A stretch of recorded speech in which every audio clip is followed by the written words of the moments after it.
It's that time of year again. It's One of Us decides the best of 2019. We basically gathered together all the people who contribute to Oneofus.net and asked them, what are your top 3 anything from the year 2019? And here they are. So, Richard here, making a stop by at One of Us for the first in a very long time.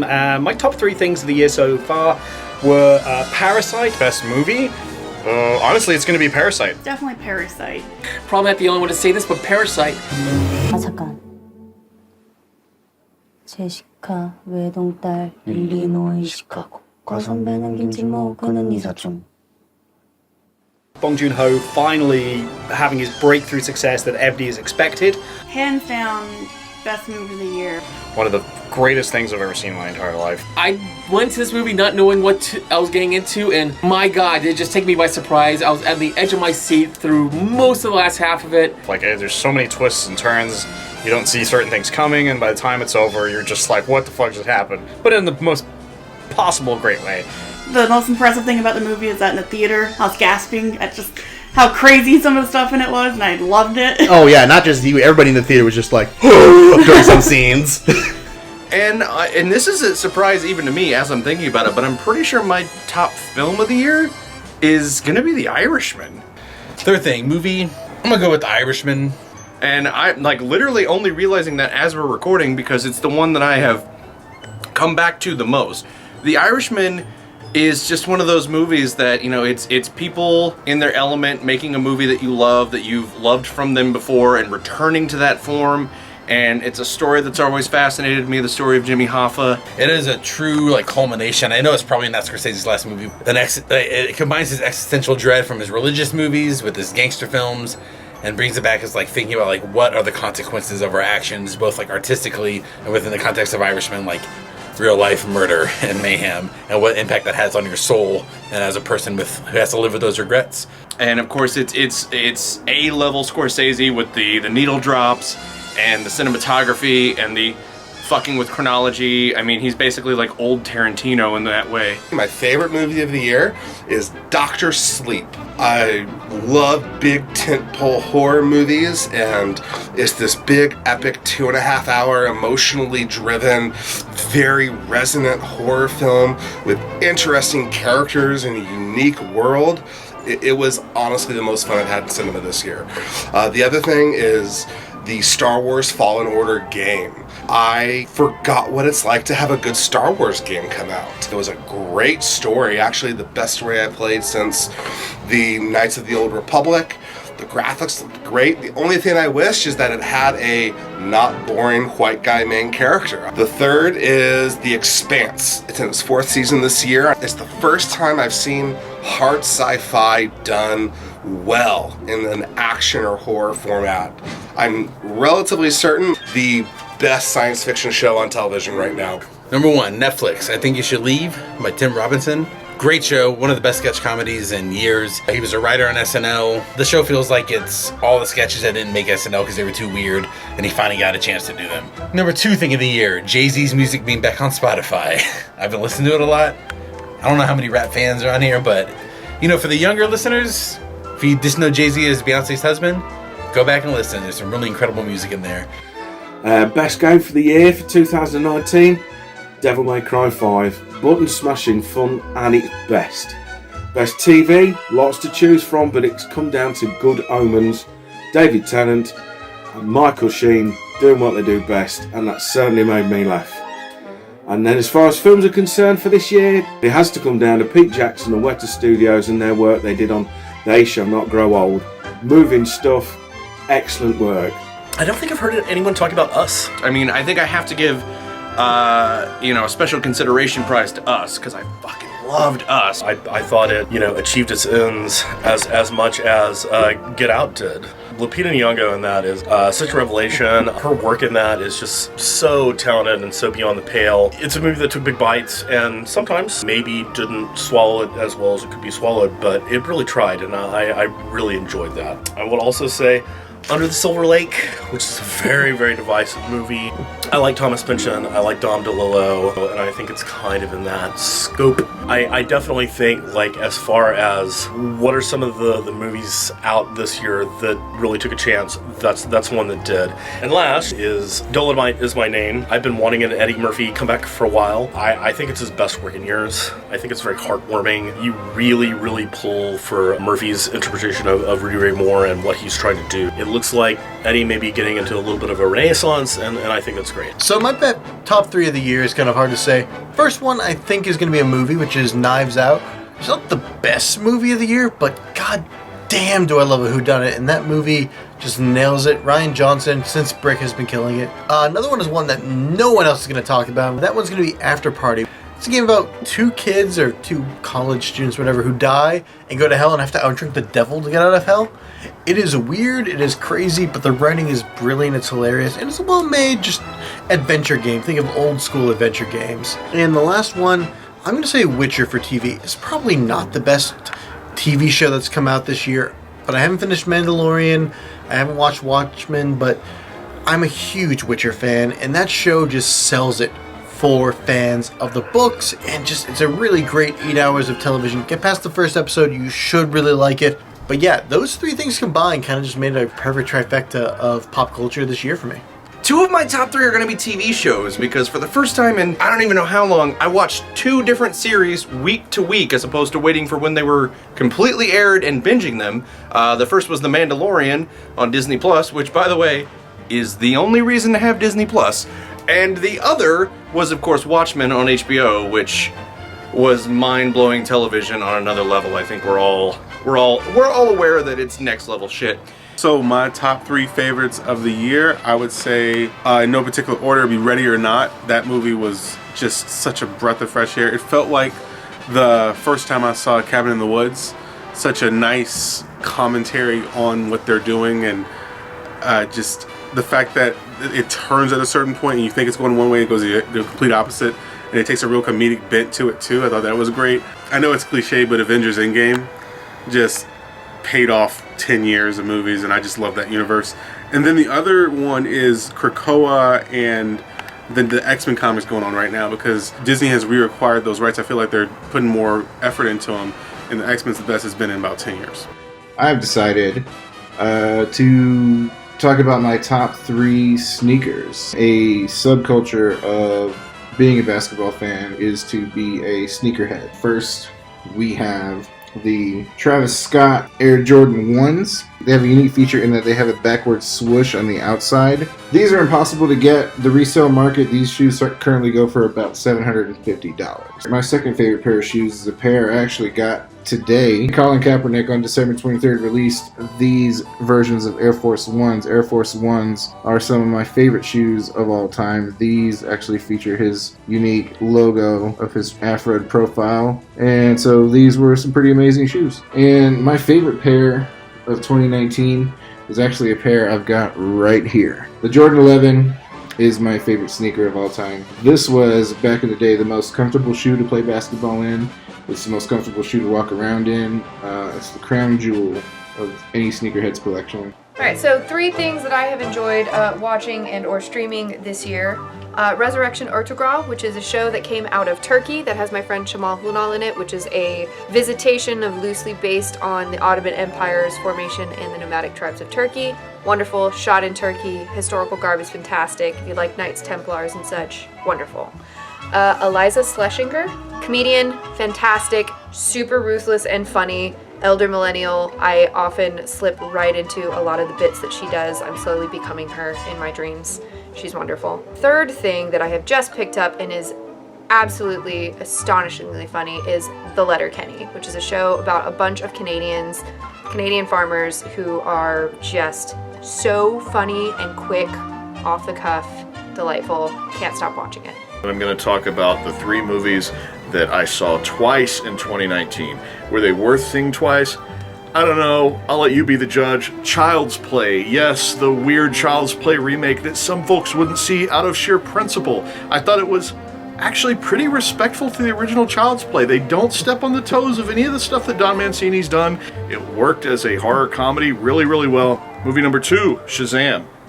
I'm a big Captain Marvel / Shazam fan. This was a dream come true. The fact that the movie was such a crowd pleaser was just icing on the cake. So much fun. The number one movie that I saw twice within a 48-hour period just this very week. I heard about this movie called Greener Grass. It's like staring into someone's nightmare about suburbia.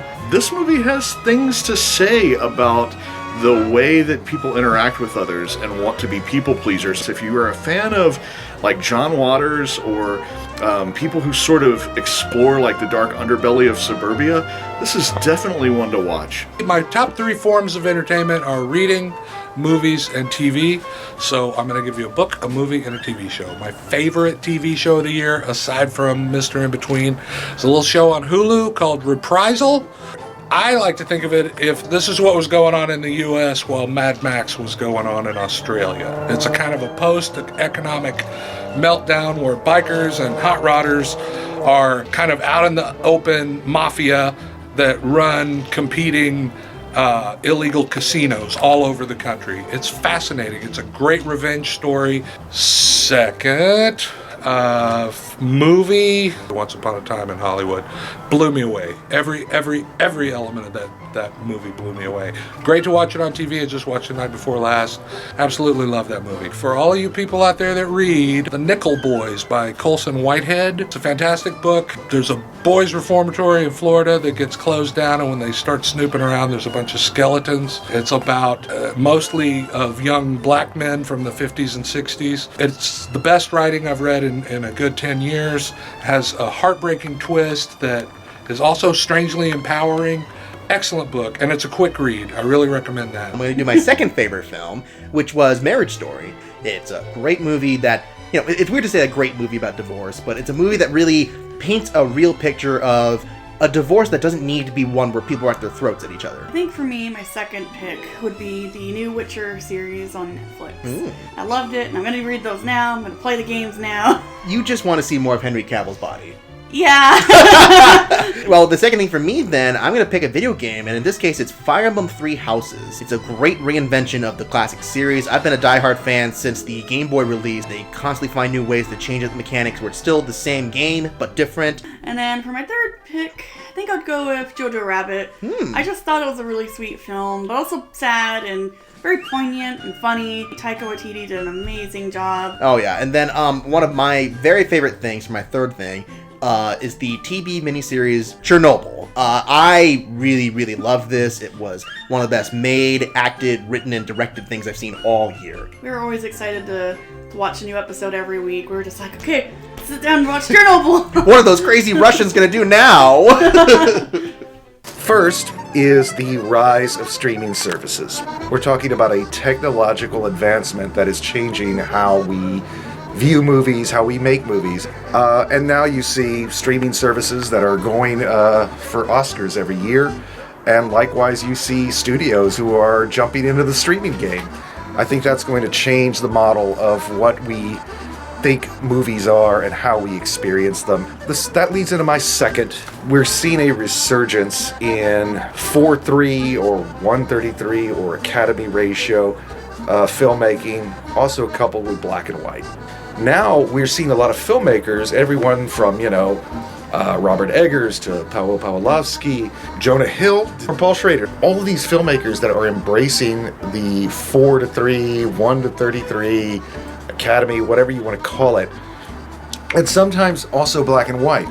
Those are old skills that can easily be forgotten, composing for that frame, and I think that's exciting. Not every film requires it, but I'm really grateful to see it. Alright, so I'm just going to do my top 3 seasons of TV this year. Number 3 is going to be BoJack Horseman. The new season kind of sets up for something terrible, but you're on pins and needles the entire time. Number 2 is actually going to be Cobra Kai.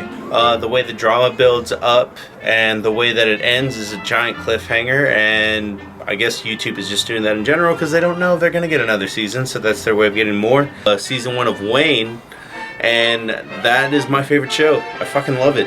Everything about it is fucking amazing. 3 comics I really enjoyed, 3 series. One would be The Life of Spider-Man that took him through the decades. It's like an alternate history of Spider-Man, from the 60s on into the 2000s and beyond. But the interesting thing is Peter Parker actually ages through this book series, and I didn't even know they were all connected. It was like somewhere in the 2000s when we're like, oh wait, it's all been one story. Another would be Doomsday Clock, where I was very down on the before Watchmen trend, and the idea of doing a sequel to Watchmen, I thought this can only fail. This came out before the HBO series, and yet Doomsday Clock has been a perfect sequel to the Watchmen, even bringing in the DC universe. Now it's not as dense as what Alan Moore has done, but for something that's not embarrassing and is actually a good read, that hits it. Third is going to be Black Hammer. And I never touched it because the art on the covers always looked very Mike Mignola, and I just thought, okay, this is another Hellboy universe thing. Not at all. Analog for some DC characters that are stuck in some town they can't get out of. Jeff Lemire as some of his best work. 2019. We're gonna do this real quick. My top movie was Howl from Beyond the Fog. No, not King of the Monsters. Howl from Beyond the Fog. Excellent independent kaiju film. Hopefully it'll be available soon.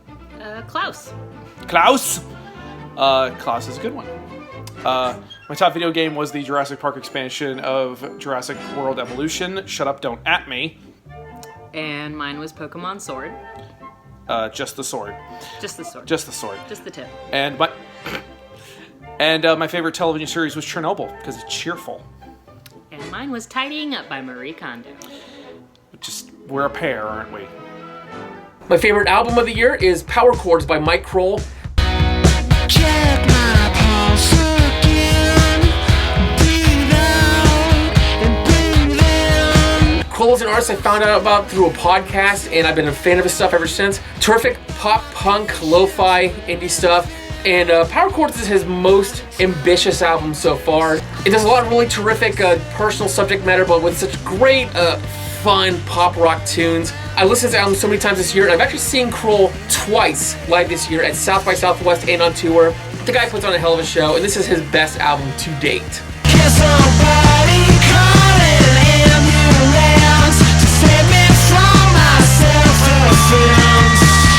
Video game would be Control. Control is a game where you are the new director of... It's basically like you're in charge of essentially kind of the X-Files kind of thing. It's a super great third-person action shooter by Remedy. They made the Max Payne games, Alan Wake. It's fucking fantastic. I would have to go with the What We Do in the Shadows television show. Easily one of the best things on television that came out this year, hands down. It's really funny. It's its own new group of characters, the whole new group of issues. It's fucking fantastic, and everyone should give it a watch. Hello, one of us peeps! I am Mindy, and I'm a knitter. I knit the things. And these are the top 3 things that I made in 2019. Number 3, I was commissioned to make all the cast gifts for the youth production of Alice in Wonderland The Vortex did this summer. It was really weird and I didn't quite understand a lot of the themes, but one of them was Alice and her id, and the place was set in an art gallery for some reason. Here, I made Alice and her id as portraits in that art gallery. Sewing was a bitch on that one. Number 2, for those that went to Patience's fundraiser, I made wrist warmers. They're so pretty. Look at all those beautiful colors, and I'm glad the person that won them really appreciates them. And number 1, I was in Love's Labor's Lost, and it got frickin' cold, and one of the things in a song in that show said that owls are the keepers of winter. I made this owl for our stage manager. He's so cute, everyone loved him, and now his name is Egbert. My top 3 of the year, as far as things and movies, Dolomite Is My Name is easily my favorite movie of the year. It's just pure fucking joy from start to finish. It's just a celebration to creating weird shit with your friends, but also a celebration of Rudy Ray Moore in general. The movie that you're not gonna see on anybody else's top 10 list is Joe Bigo's Bliss. It's Mandy meets Requiem for a Dream. It's about an artist who takes drugs to manage to get herself out of a creative rut, and it goes fucking insane in all the best ways possible. My third favorite thing is moving to Austin. I just moved here in September with my cousin Alex.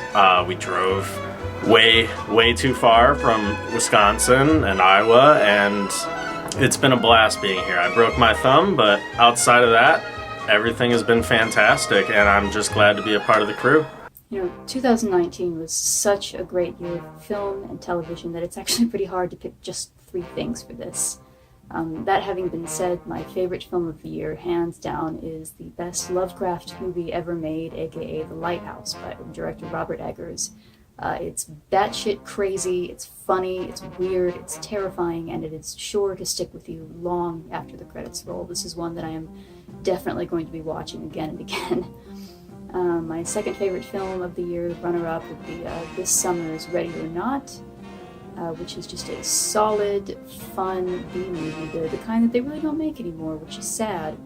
I really like the character of Grace and how she was written to be intelligent and practical and came off as kind of realistic, given the situation that she found herself in. And as far as television, my pick of the year goes to HBO's Barry. Bill Hader continues to just absolutely knock it out of the park as he effortlessly straddles the line between pitch-black comedy and nail-biting drama. This is such a great show. It's one of the best shows on TV right now, in my opinion, and it's doing wonders to fill the Game of Thrones size hole in my heart. Instead of giving like a traditional top 3 of whatever, I figured I'd just give like 3 things that I absolutely did not expect would end up being on my list of favorites instead. So first up is, on the movie side, is Climax. Gaspar Noé usually does fucking reprehensible edgelord bullshit. Can't stand it. This was the first one that I was legitimately like, I get it. This was hypnotic, it was weird, it was fucked up, but it was great. Cannot recommend it enough, but I also can't recommend it if you don't know what you're expecting. Game-wise, I'll say Untitled Goose Game, because it's a game where you're playing a goddamn goose. How good could it be? Turns out very good, in fact. And finally, on TV, I'll say Euphoria. Teen dramas are not my thing. And the guy who created it is the one who did my least favorite movie last year, Assassination Nation. And yet, somehow, this show has so much heart, so much style, so much like I care about every single one of its characters. It is a weird masterwork. And I'm so weirdly impressed with this fucking teen drama that like I really want to see where all this goes. I'm just going to be doing comic books this time, and it's in no particular order. So first one I have is The Plot, which is a great little horror comic that's being published by Vault Comics, a smaller indie press. Then I got House of X. No big surprise there. Jonathan Hickman is recreating the X-Men franchise as we know it, and it's got some crazy out there science fiction-y stuff, far future, which I love. And then Superman's Pal, Jimmy Olsen, by Matt Fraction and Steve Lieber. That one's really funny, and that wraps it up for my top 3 of whatever. The Souvenir, which not enough people have seen, which is an amazing British film about addiction and class, and is just a masterpiece. And my number 3 is just how excited and happy Baby Yoda has made everybody in a year that has generally sucked buttock cheek. And it kind of ties into the streaming services. You're seeing things like The Mandalorian come out. I wish I could say Rise of Skywalker was the best Star Wars thing you'd see this year. I'm glad that the first foray into live-action TV for Star Wars has been just consistently exciting, trying interesting things. Is something that only could exist on streaming services, only on something like Disney Plus. And yes, Disney are evil, they're horrible, but they have the deep pockets to do a show like this that previously could only exist on the big screen. And it's so well produced. That was my biggest fear going into a live action Star Wars show. That would be a fraction of the production quality of the movies, and no, it's actually such a damn good looking show. And now I think we're going to see this move to episodic filmmaking on a smaller scale on your television, and I think that's great. And if they can take some of these big, high budget, high concept properties and move them into the small screen, that maybe in the future we will see other kinds of films. Thanks to everyone, thanks to all the contributors, thanks to all the people who subscribe to Oneofus.net. Thank you to all my friends. Who are these people? You guys are great. There'd be no Oneofus.net with all of you. Please continue to help support Oneofus.net, help support all these people who get to go see movies and television shows and talk about them to you, and so many great friendships that have been formed out of this site, both from fans and for people contributing. Happy 2020, everybody!